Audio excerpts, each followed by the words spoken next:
Hi, everyone. I'm Maggie McGrath, senior editor at Forbes.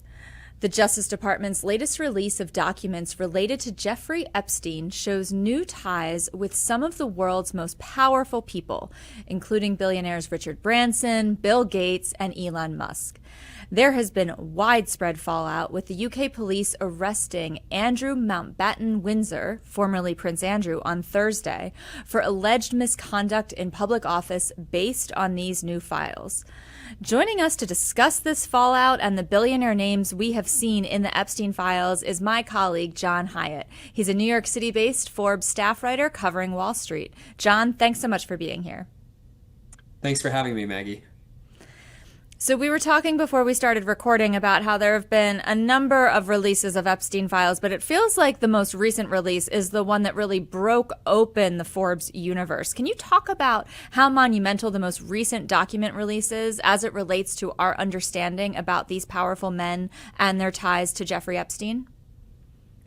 Yeah, so the recent document release, which is over 3 million documents released as part of the Epstein Files Transparency Act, really does shed light on the inner workings of Jeffrey Epstein's social, business, and sex trafficking networks, which the documents show were very intermingled in a way that I think a lot of folks knew about, but couldn't really dig into in a way that they can now that we have pretty much all of Epstein's correspondence over years long periods of time. And so what these new files show is the network that Epstein cultivated among the rich and powerful, which includes many of the billionaires that we cover at Forbes regularly.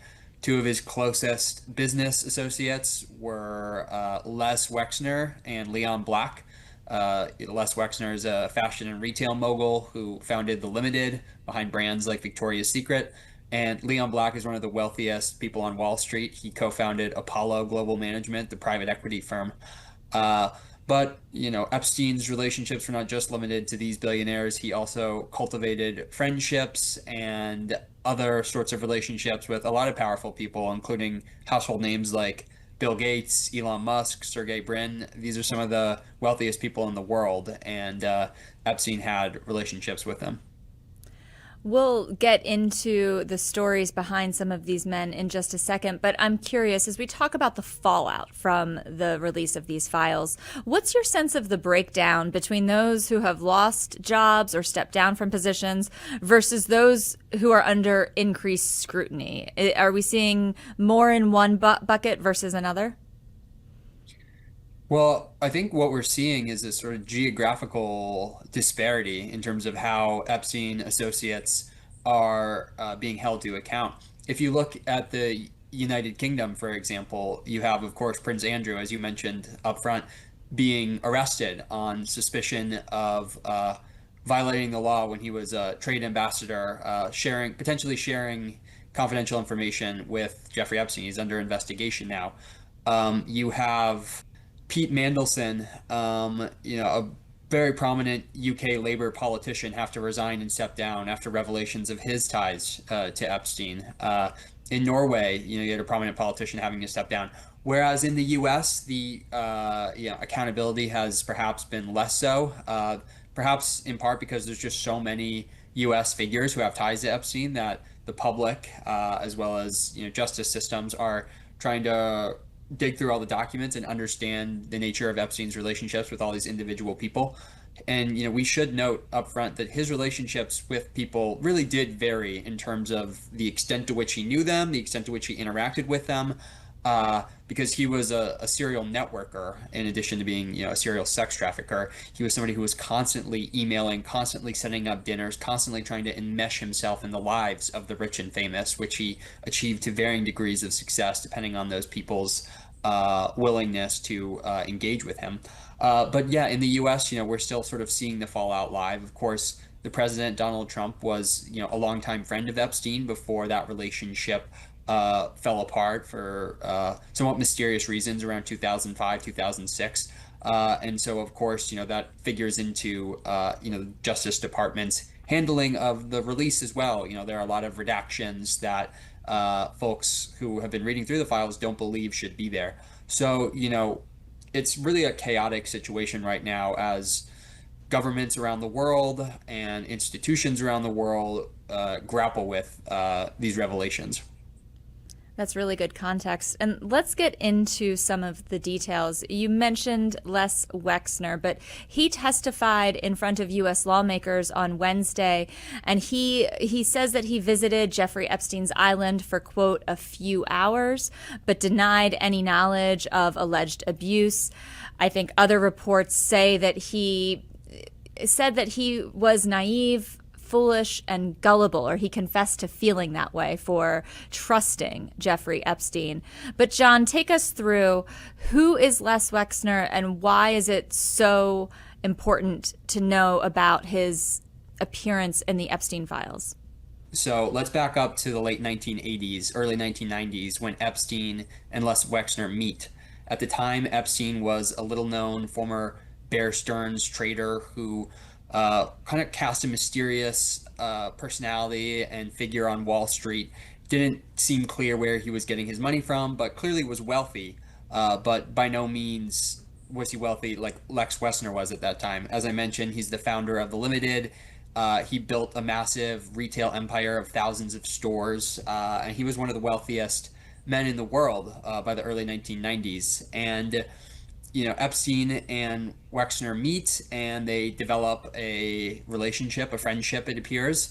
And before long, Jeffrey Epstein is managing Les Wexner's finances. And he's doing so with the extraordinary power of attorney that was given to him by Wexner. So this means that Epstein was in full control of Les Wexner's finances. He could borrow money, he could sell assets, he could basically do whatever he wanted with Les Wexner's extraordinary billionaire portfolio.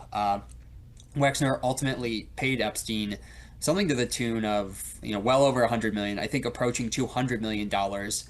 And Wexner was Epstein's key client during the 1990s while Epstein was creating, with the aid of Ghislaine Maxwell and other co-conspirators, his global sex trafficking network of minors.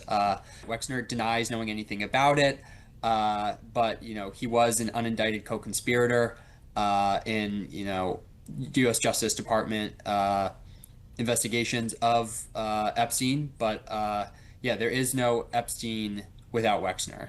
There is no Epstein without Wexner. Do we know what happens next for Wexner? He just testified this week. Do we know anything about what next week or the following look like? Does he have further testimony that we can expect? Not that I'm aware of, but I mean, he will continue to be under the microscope, I think, for as long as the Epstein Files fallout continues. People are going to be following Les Wexner and trying to dig up more information on the nature of their relationship. Why did Les Wexner give Jeffrey Epstein power of attorney over his entire finances? Why did he give so much trust to Epstein? When we talk about the flow of money to Jeffrey Epstein, I think it's very important to talk about Leon Black. And you had a really interesting story, John, with the headline, How Picasso, Van Gogh, and Cezanne Helped Finance Epstein Client Leon Black's Billionaire Lifestyle. Can you break that down for us? Who is Leon Black and what was his relationship to Jeffrey Epstein? Leon Black is a private equity billionaire. He founded Apollo Global Management and was its largest individual shareholder. He and Epstein met in the 1990s. The two became friends.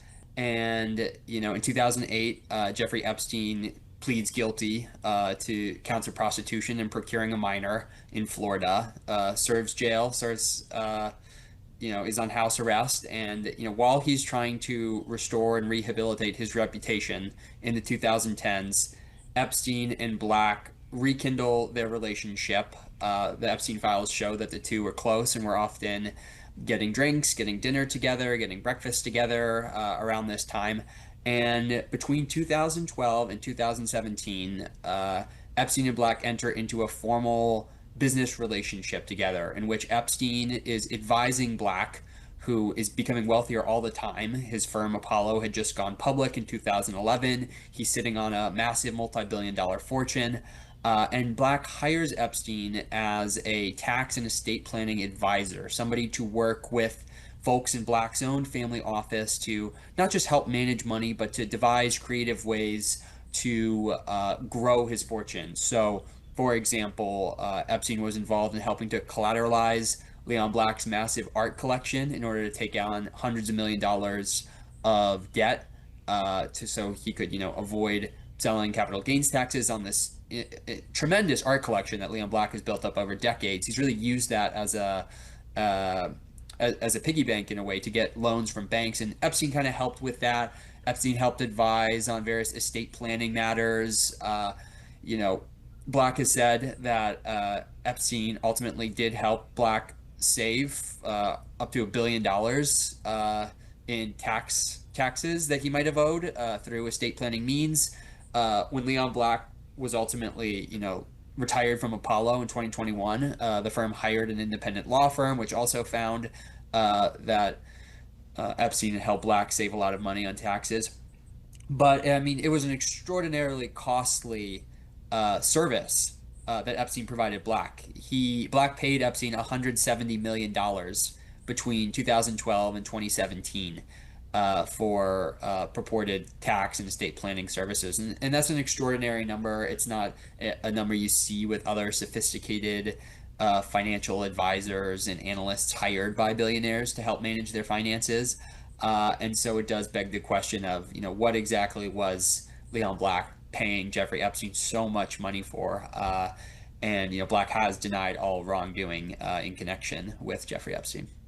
And are we close to getting an answer to the question that you just asked, or are we not going to see U.S. lawmakers interrogate Leon Black?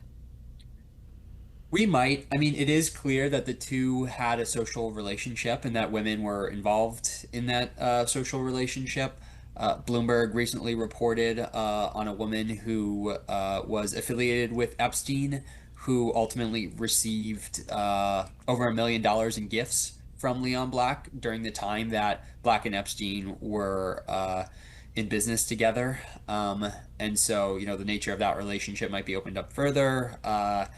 You know, Leon Black has a lot to answer for. He has denied all wrongdoing, but his money really helped sustain Jeffrey Epstein from 2012 to 2017. He was Epstein's primary client, bankrolling his advisory and tax business. And during this time, we know, according to lawsuits, documents, that Epstein continued to operate a sex trafficking network. He was no longer focused on minors, but he was essentially importing women from Europe through modeling agencies and through contacts to sort of be a part of this trafficking network. And that dozens and dozens of women were abused during this time. And Leon Black has claimed to not have knowledge of, Epstein's activities here, and that he, did not participate in any wrongdoing in connection to Epstein.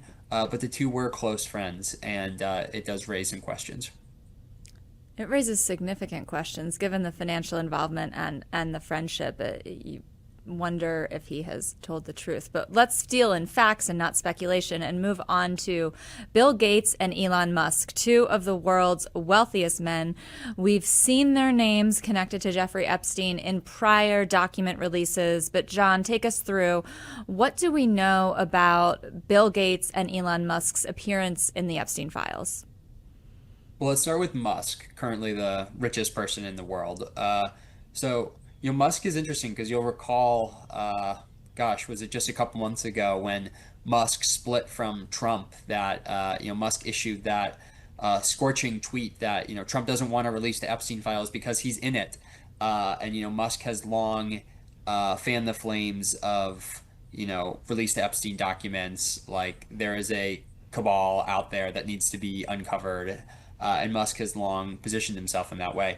What the recent documents reveal is that Musk felt differently around a decade ago when he would occasionally email with Epstein.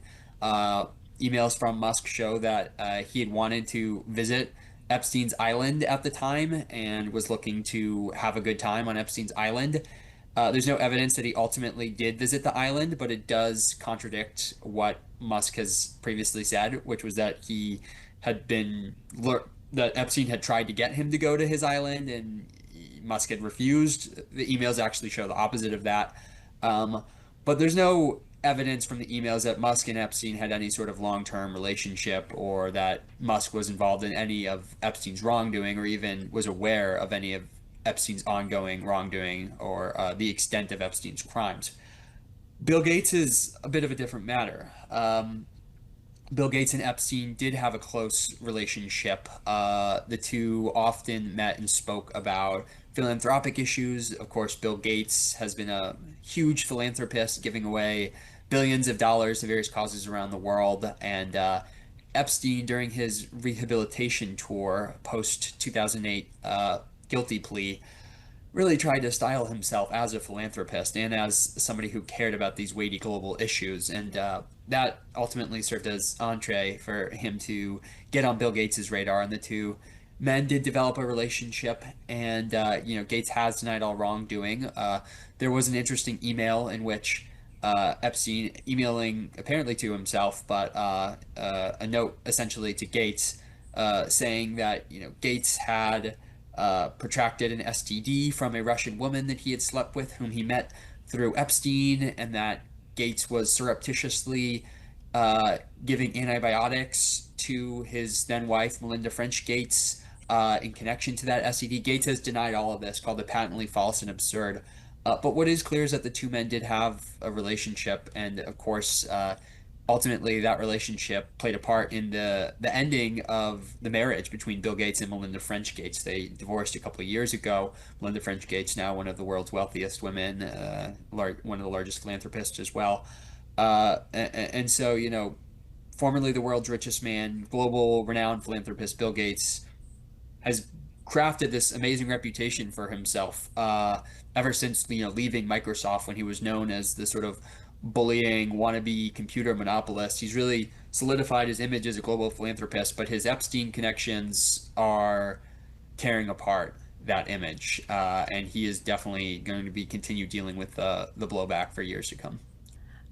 It's interesting hearing you talk about Bill Gates, John, and I'm wondering, when we think about the ongoing fallout as it relates to him specifically, what do you expect? Are there legal consequences, or is it more in the realm of his public image? Is his legacy effectively ruined because of these close ties to Jeffrey Epstein, because of what we know has been implied about his divorce from Melinda French Gates? Will the world ever look at Bill Gates the same way again? Probably not. I mean, I think, like anyone who was close with Epstein, this is now part of their story. The Epstein story will never really go away, at least probably not in our lifetimes. And anyone who had a relationship with Epstein will be marked kind of like a scarlet letter in that way for the foreseeable future. As for what can Bill Gates expect, like Elon Musk, he's not somebody who's been accused of any sort of criminal wrongdoing. I mean, there are lots of men in Epstein's orbit who've been accused of rape and of sexual assault. And Bill Gates, as far as I'm aware, is not one of those people. So I don't think he has legal repercussions that he needs to be worried about, as far as I know. But reputationally, Epstein association is devastating, and it's been devastating to him for years, as the slow drip drip of revelations about his ties to Epstein have been coming out over the last couple of years. And, this most recent release is just sort of a crescendo of that. Another name we've seen in the release is Howard Lutnik, the current United States Secretary of Commerce, the former CEO of Cantor Fitzgerald. I checked his real-time net worth, according to Forbes, is $3.3 billion as of about 45 minutes ago. But what is important to know about Howard Lutnik and his appearance in the Epstein Files, John? Well, there's no evidence that, Lutnik participated in any of Epstein's criminal activities. I think the extraordinary thing about Lutnik is that just within the last year or so, he gave an interview in which he fastidiously denied any sort of connection to Epstein, and that he was totally creeped out by Epstein, that, he would never go and hang out with Epstein. And what the recent files release shows is that actually he did have a relationship with Epstein, and he and his wife and his children even spent time on Epstein's island. In the U.S. Virgin Islands, which, is a sort of startling thing to learn about somebody who just months earlier was saying that they were completely creeped out by Epstein and had no affiliation with Epstein. I mean, the other curious thing about the Commerce Secretary is that he was actually neighbors with Epstein in the Upper East Side in New York, and so the two men lived next door. Not that that means anything significant, but the two were in each other's orbit. Two Wall Street guys who ran in similar circles, and so of course the two knew each other. And I think what Howard Lutnick's big sin here seems to have been was just fabricating an untruth about his relationship with Epstein, because the files have exposed that. And now he's having to account for that. And the public is taking him to task for it, and rightly so. Continuing on billionaires who have been found in these files, Richard Branson, current net worth $2.8 billion, according to Forbes real-time net worth tracker. How enmeshed in Epstein's world was Richard Branson? It's not clear that they were super close, but it does seem that the two did have a friendship and a relationship. Uh, Branson sort of infamously said in an email to Epstein after the two had seen each other that he would love to see Epstein again as long as you bring your harem. Uh, Branson also asked Epstein for his public relations thoughts on Bill Gates, actually, and the sort of whether Gates could have a public association with Epstein after Epstein had already pleaded guilty for charges of soliciting prostitution and procuring a minor. And to quote Branson here, he said, "I think if Bill Gates was willing to say that you've been a brilliant advisor to him, that you slipped up many years ago by sleeping with a 17-and-a-half-year-old woman and were punished for it, that you've more than learnt your lesson and have done nothing that's against the law since. And yes, as a single man, you seem to have a penchant for women." So it's clear that Branson and Epstein had a relationship, and that Branson was aware, at least, of Epstein's sexual proclivities, at least in terms of him, seeking out lots and lots of women. But again, Richard Branson has not been accused of any wrongdoing in connection with Epstein, and he has, denied any wrongdoing. He has denied wrongdoing. Let's move out west. It's not just Wall Street financiers and CEOs that have ties to Jeffrey Epstein. Sergey Brin, Google co-founder, Reid Hoffman, billionaire co-founder of LinkedIn, both names have appeared in these files. What has stood out to you, John, about what we've seen from Sergey Brin and Reid Hoffman here? Yeah, so let's start with Brin, co-founder of Google, obviously one of the wealthiest men in the world. What stood out to me was a picture of Brin in an undated photo that appears to show him at Epstein's private island. And the photo includes women whose faces have been redacted. An Epstein victim has also claimed in court that she met Brin and his then fiance, Anne Wojcicki, co-founder of 23andMe, at Epstein's island. So it does seem that Brin had visited Epstein's island, which is not necessarily does not necessarily indicate involvement in any wrongdoing, we should note. But he and Epstein did have a relationship. There are also emails from 2003 in which Epstein and Brin discuss a dinner at Epstein's New York mansion, and that he was in touch with Ghislaine Maxwell as well. It doesn't seem that Brin was, had a deep relationship with Epstein, not like somebody like Leon Black or Donald Trump or Les Wexner, but he was another tech finance billionaire who had fallen into Epstein's world, or who had allowed himself to have a relationship with Epstein. Reid Hoffman, sort of a similar camp here, co-founder of LinkedIn. He previously admitted that he had ties to Epstein, and so new emails show that Reid Hoffman had visited several of Epstein's properties, including Epstein's Island. Hoffman had participated in a fundraising trip to Epstein's Island in 2014 with MIT, whose Media Lab, of course, depended heavily on Epstein's donations. And so this is just sort of confirmation of sort of what was already out there, that Reid Hoffman and Epstein had a relationship, and that the two were in touch a lot. And I think what's interesting about a lot of these guys, including Hoffman, is that this relationship either began or grew after Epstein pleaded guilty to two felony counts of procuring a minor and of soliciting prostitution.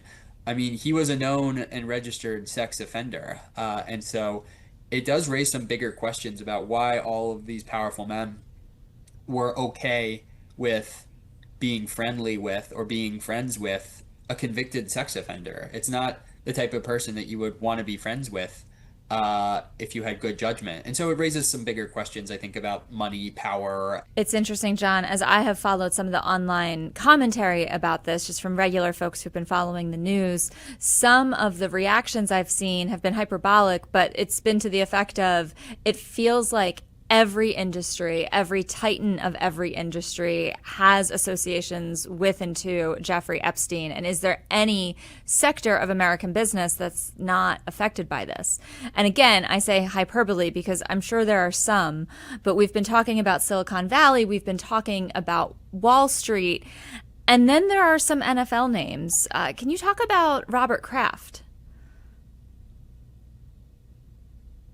Yeah, so Robert Kraft, owner of the New England Patriots, he was not somebody who was on my radar for having an Epstein connection. I don't think he was on many people's radar. What was curious was to see that Epstein was emailing with one of Robert Kraft's lawyers after he was arrested in 2019. And I mean, that's interesting since Kraft had his own sort of prostitution scandal years ago. It's not clear what Epstein and Kraft's relationship was, although Epstein did say in one of his emails to Kraft's lawyers that you need to know about a past issue with Kraft that may come to light. Kraft has denied all wrongdoing. It's not clear what Epstein was talking about. He might have just been making stuff up. He was a serial liar, so we have to acknowledge that possibility. And then I think another interesting NFL name is Steve Tisch. This is the chairman and executive vice president of the New York Giants. Epstein and Tisch discussed women in these emails during the 2010s. And it seemed, according to the emails, that Epstein was sort of helping set up dates for Tisch. And so, Tisch has, said he regrets his relationship with Epstein and that, they exchanged emails about adult women and discussed other things and that, Tisch never went to his island. I think that's really interesting. It's something that people who did not go to Epstein's island but have an association with Epstein are always inclined to say, I didn't go to his island. Well, people went to his island who maybe didn't have any involvement with women that Epstein was procuring as part of his sex trafficking ring, right? I mean, are you telling me that Anne Wojcicki, because she tagged along with Sergey Brin on a trip to the island once, had more or less involvement or had more involvement with Epstein than Steve Tisch, who was talking about women with Epstein in the 2010s when Epstein was already a convicted sex offender? So I think it is interesting from a public relations perspective to see, people like Steve Tisch after being essentially, caught emailing about women with Epstein when Epstein was already a convicted sex offender say, I never went to his island. But no, you're right. I mean, broader point is that, NFL owners, many of them billionaires, Robert Kraft and Steve Tisch, are two who, had a relationship with Epstein.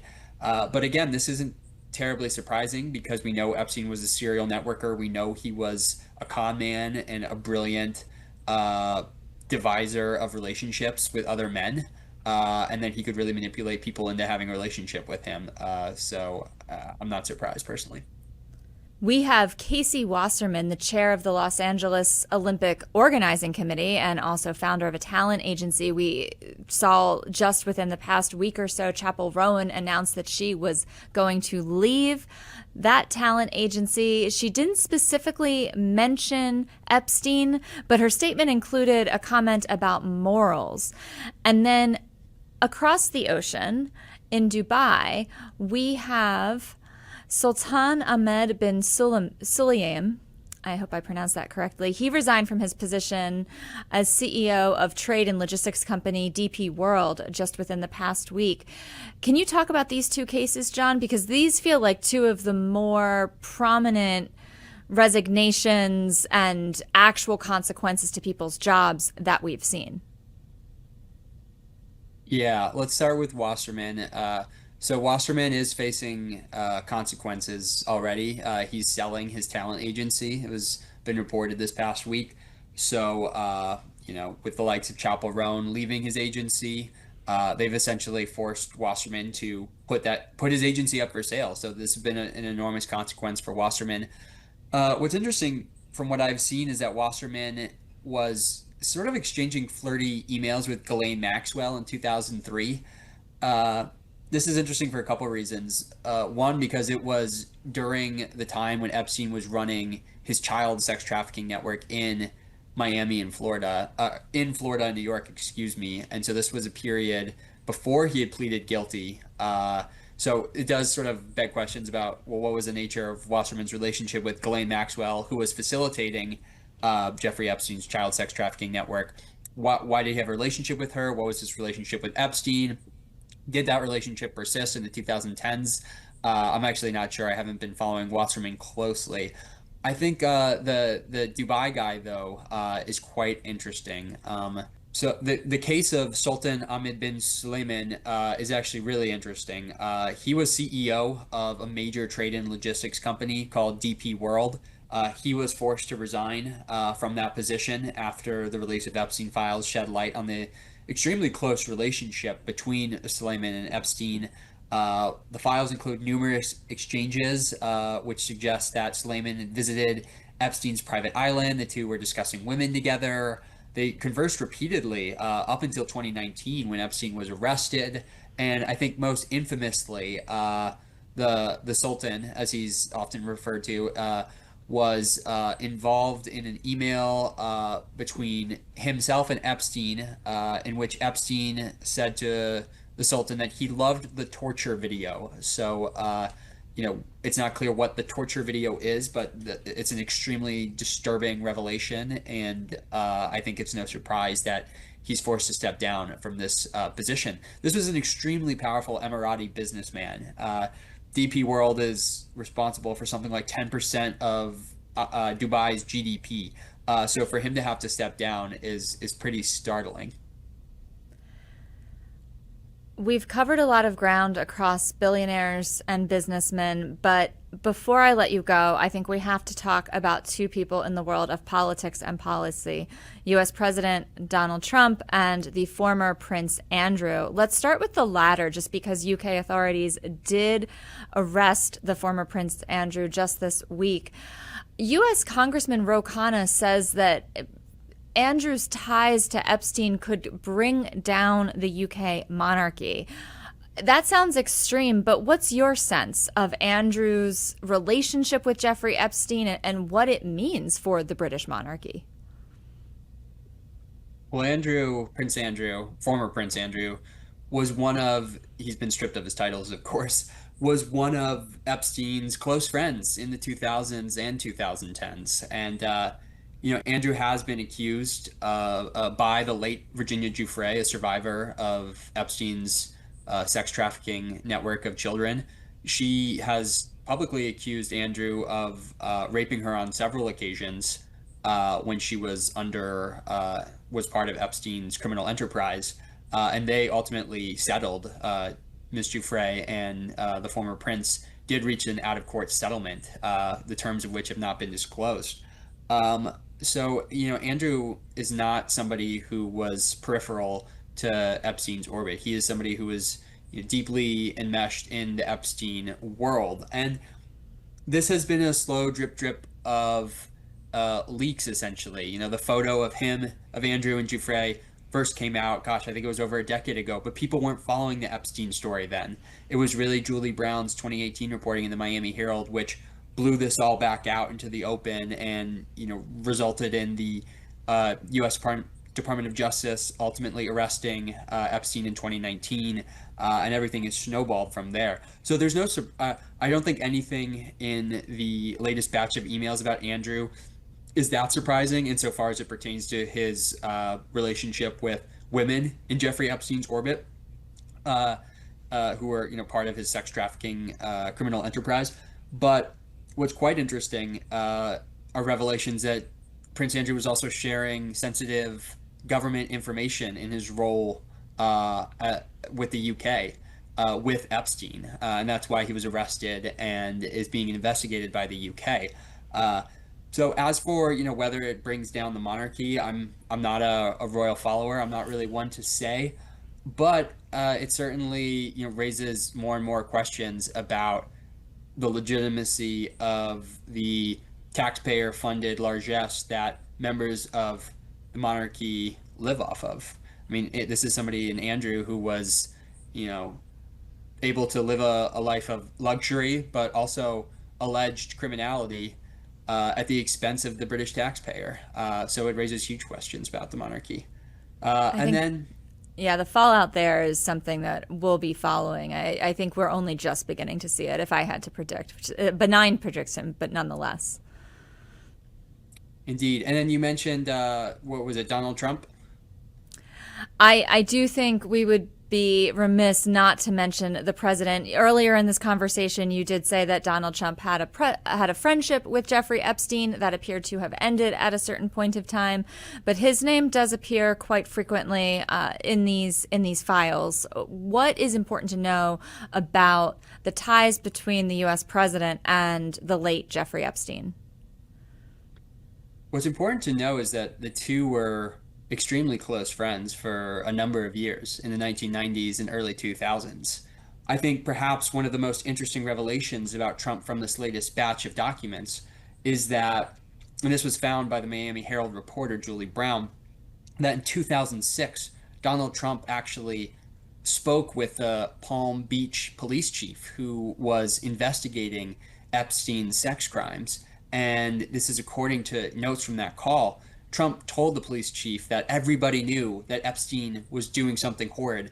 And he even identified Ghislaine Maxwell as somebody who was involved and who was evil. This is interesting and super important because one, it shows that Trump knew what was going on about Epstein and his sex trafficking network at the time, that Trump had an idea of what was going on there. But also, it shows that Trump has lied subsequently about his supposed lack of knowledge of Epstein's crimes. He said publicly that he had no idea what Epstein was getting up to, and that he didn't know. So it shows that those were not true statements from the president. Uh, what's curious, though, really, is what's not in the files with Trump. I mean, a lot of people suspect that large portions of the Epstein files that involve Trump have been, redacted or not released. And so this is going to be potentially a years long effort to get fully unredacted documents. And by unredacted, I mean documents that, still keep redactions of victims whose identities must be concealed according to the law, the Epstein Files Transparency Act. It's unlawful for their names to be disclosed. Of course, the Justice Department completely botched that and released dozens of women's names that were later redacted. But anyways, but no, there are big questions about what other documents testify to the relationship between Epstein and Trump that are part of the Epstein files that have been withheld in violation of the law. So it's going to be a years long slog. A years long slog. So, John, that leads me to my final question for you, which is what is next for you as a reporter? What will you be asking your sources? What will you be looking for in the coming days, weeks, and months when it comes to this story? I think there are more questions to be answered about how Jeffrey Epstein was able to revive his reputation as well as his business prospects in the period of 2009 through his arrest in 2019. How was a convicted sex offender able to procure the business of a private equity tycoon like Leon Black? What was the nature of Jeffrey Epstein's sex trafficking network during this period? We know that he was recruiting women from Europe, women from Russia and Ukraine. What was the nature of that operation? Who was involved? Who were beneficiaries of that network? And then I think, the broader questions are about how institutions continue to respond to the fallout. A lot of the folks we've talked about are men of extraordinary power and wealth who sit on boards of museums and of foundations and whose capital is very powerful. How do we as a society respond to this extraordinary output of revelations? it's going to be unfolding, as I said, for years to come. John Hyatt, reporter, staff writer at Forbes, thank you so much for joining us and sharing all of this information. For folks who want to read his story on Leon Black, find his author page on Forbes.com. John, thank you so much for being here. Thank you so much, Maggie. I really appreciate it.